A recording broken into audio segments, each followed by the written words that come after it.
Hey friends, Dustin here. You're watching the Life of Lynn channel. Thank you guys so much for tuning in today. Today we're back on Pickle Rick, the 1969 Chevy Camaro. And it's still here. Last time, if you watched the last episode, we got disc brakes converted on the front. We got the brakes fairly functional, and then we did a big burnout. So the car runs and kind of drives now, but we do need a few extra things to get this thing actually roadworthy before we go out on a real road test. So I'm gonna bring you guys up to date on everything going on here. Brakes you saw last time, we did get that brake booster hooked up. Some brass plumbing fittings right there. Looks sharp, looks like it's supposed to go there. So power brakes do work. Everything up front seems to be pretty good. I do need to go and get it aligned because it's just a little bit off, but we haven't finished everything. We got some more bushings to do. We got suspension to do. And more importantly, to make it reliable, we got to get rid of my little tiny fuel tank underneath the hood. This was great temporarily, but that needs to go away. We need to flush the fuel lines, get the tank out and flush it, and hook this thing up so that we can have a real fuel tank again and actually take it for a drive. Got to get that suspension fixed up on this thing too. You might have to do a little bit of repair to that shock tower. I don't know if the shock broke or something's wrong with the tower where it mounts, but that's not how that's supposed to work. And you can feel it when you drive it. It's squirmy in a bad way. So today we're doing the rear suspension. We're gonna drop that fuel tank, clean the fuel tank and the fuel lines. We're gonna jump right into it.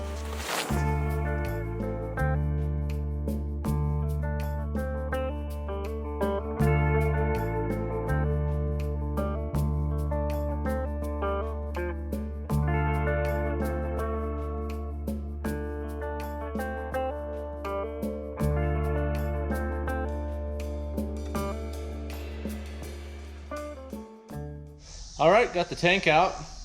Relatively easy.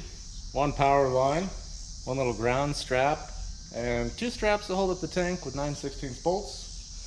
We're gonna come down here and see how bad it is. So we wanna pick out this sending unit and our intake tube, outtake tube, what do you call that? The dip tube? The tube that goes into the tank. Now, you should always use a brass punch when doing this so you don't send a spark into the fuel tank and blow yourself up. But if you don't have one of those, definitely don't do what I'm doing and use a steel punch with paper thin tape on it. Also, if you have the proper tool for this, they actually make a thing that goes in here and turns that. Get that if you need it. I did pre-silk with WD.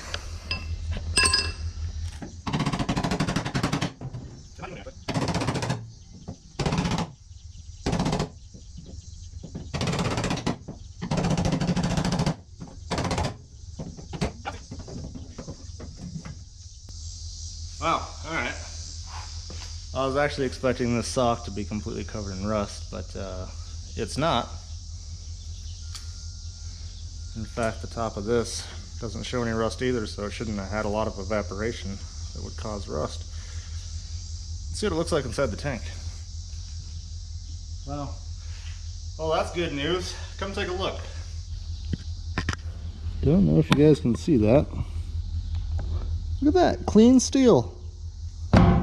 No rust. Yellow, old fuel.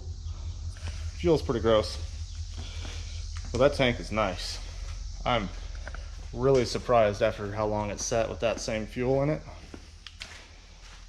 Blows my mind. It's only had a quarter of a tank, so figured I'd have some condensation over the last 18 years that would be causing rust, but maybe that tank's been replaced at some point in time. It has a coating on it. I don't know. It's nice. So basically, I'm going to dump responsibly the old fuel out of this and recycle it. Yep. And then we're going to throw that thing back up in there, replace the rubber lines that are rotted out on it, and put fresh fuel in it. See how that goes.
All right, look at that.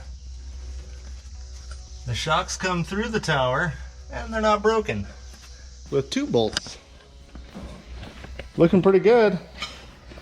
You guys probably saw me struggle with these wheels. I didn't realize this, but this Krager SS set is kind of a one-size-fits-all. So these are all like wallered out. So this wheel has to be perfectly center, left to right, up and down. Otherwise, these lug nuts will not go in there. So it has to be dead perfect. So you gotta like put your knees underneath here and try to get the geometry right so you can start the threads without stripping it out. It's a huge pain in the ass and I hate them. They are a classic look, but these ones are kind of rusty anyway. Oh, and you probably saw when I was cleaning out the trunk, I found a secret stash of beer cans. Hams. Back behind this hatch here is a giant hole where you can put stuff. Didn't find anything too cool, just old beer cans.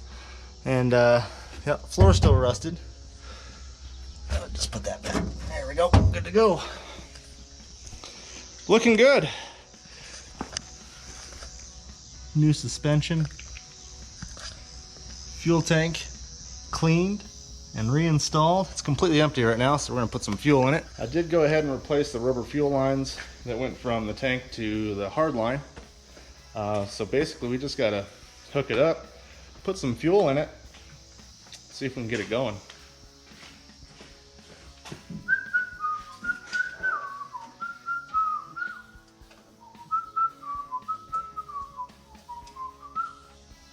It is clear that this fuel pump is leaking. Is it leaking fuel or is it leaking oil? I don't really know. It's mostly both under the hood. Oh, it's siphoning. It's siphoning. Oh boy. Guess it's time to take the old duct tape fuel can out of here. Some people are pretty upset with me because I use this duct tape here instead of zip ties.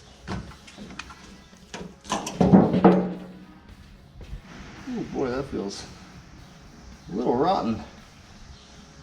I should probably replace this line too, but I'm out of fuel line, and that fuel line I just took out of here is too big, I think. Fuel tank, hooked to fuel pump. Fuel pump goes to the hard line, goes up here to the soft line, goes through the filter, full and clean, right into a pile of junk carburetor. All right, let's put some fuel in this thing and see if it runs, and then go take it for a lap.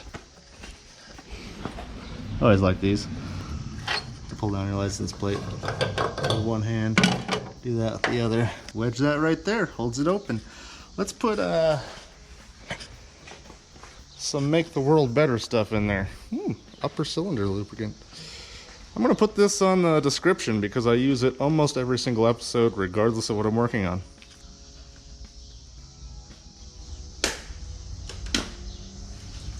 Safety first.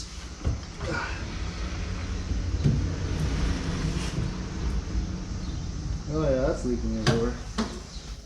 These new fuel cans with these new lids and these new pour spouts, they're great. You never spill a drop. Really saving the environment.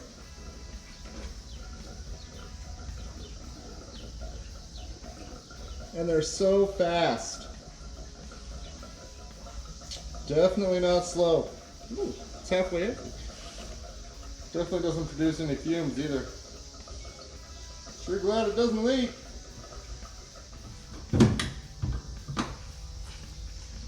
Yeah, there's still a lot left in there. Let's see if that's enough to run. It is starting pretty easy nowadays. I have tuned the carb just slightly, adjusted the timing as well. So it starts up real easy. Purrs like a kitten. One click, one pump. Beautiful. Says I have 1/8 of a tank. Suppose that's right. We'll go look at the fuel filter and see if we got incoming fuel. It's drinking it, but I don't see new fuel in it. Oh yeah, that's leaking pretty good actually. You guys see it spraying out the back? 2 steps forward, 1 step backwards. Guess we need a fuel pump. That's great.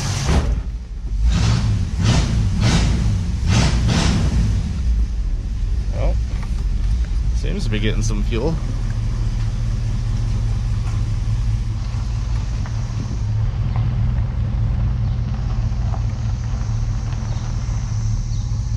Brakes still work.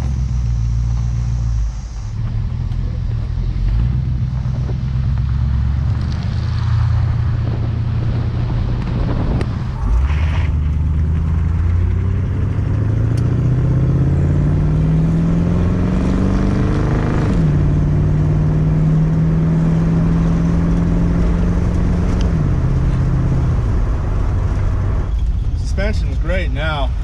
Back of the car feels much tighter. Front end's still a little off, but we need to get it aligned still, so that's to be expected.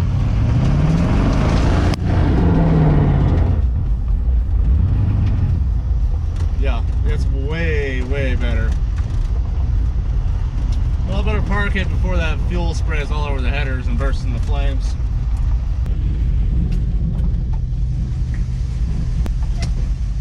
Well, friends, here we are. We're on another video of this thing, and we've made a lot of improvements, I'd say. Drives a lot better. It actually drives. It stops. I'm gonna get in alignment, get somebody to help me bleed these brakes properly, and we're gonna do a highway test and see how it does. Well, actually no, that's a lie, because we just found out that fuel pump was spraying.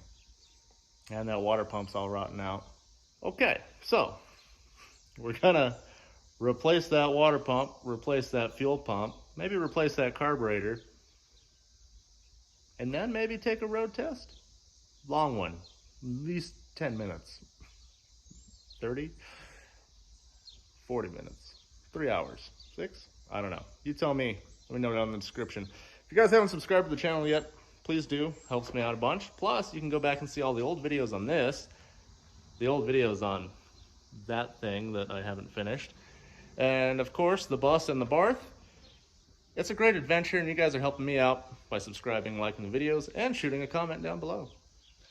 That's it for me today, guys. Thank you guys so much for watching. God bless you. We'll see you next time.